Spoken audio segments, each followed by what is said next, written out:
చిన్ని కథలు చెప్పనాకి స్వాగతం. అడవిలో రహస్య నిధి. ఒక చిన్ని కథ. ఒక అందమైన అడవిలో జంతువులన్నీ కూడా కలిసిమెలిసి ఉండేవి. అవి ఏ సమస్య వచ్చినా, సంతోషం వచ్చినా అన్నీ కలిసికట్టుగా పరిష్కరించుకొని కలిసికట్టుగా పనిచేసేవి. ఆ అడవిలో అందమైన చిలకమ్మ ఒక చెట్టు మీద ఉండేది.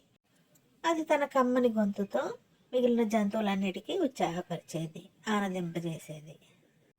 ఒకరోజు చిలుక ఉన్న చెట్టు కింద మెరుస్తూ ఏదో కనిపించింది చిలుకకి. అదేమిటా అని వెళ్ళి పరీక్షగా చూసింది చిలుక. అది ఒక కాంతులీనుతున్న ప్రకాశవంతమైన తాళం చెవి. చిలుకమ్మకి ఏం చేయాలో తెలియక ఆ తాళం చెవిని తీసుకొని ఒక వృద్ధ కోతి దగ్గరికి వెళ్ళి ఆ తాళం చెవిని చూపించింది.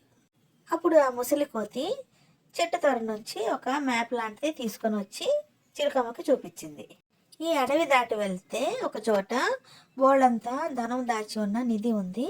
దాని దారి చూపించే మార్గమే ఈ మ్యాప్లో ఉంది. నిధి దాచి ఉంచిన గుహ తాళం చెవే నీకు దొరికింది అని చెప్పింది ఆ ముసలి కోతి. అయితే మనం ఆ నిధి కనిపెట్టి తెచ్చుకుందాము, మన అవసరాలు తీర్చుకుందాము అంది చిలకమ్మ ముసలి కోతితో. చిలకమ్మ విషయాన్ని మిగిలిన జంతువులన్నిటికీ చెప్పి వాటిని కూడా బయలుదేరదీసింది నిధిని వెతకటానికి. చిలకమ్మ ఆకాశంలో ఎగురుతూ దారిని చూస్తూ వెళ్ళసాగింది.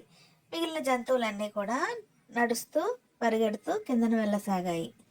మొత్తానికి ఎలా అయితేనే గుహ ఉన్న చోటుకి చేరుకున్నాయి జంతువులన్నీ కూడా. చిలకమ్మ తాళం తెరిచింది గుహది. జంతువులన్నీ కూడా లోనకెళ్ళి చూశాయి.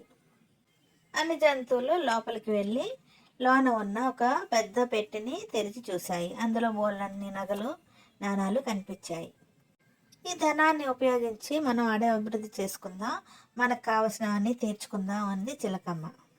అడవిలో జంతువులన్నీ కూడా ఆనందంతో సంతోషంతో కేరింతలు కొట్టాయి.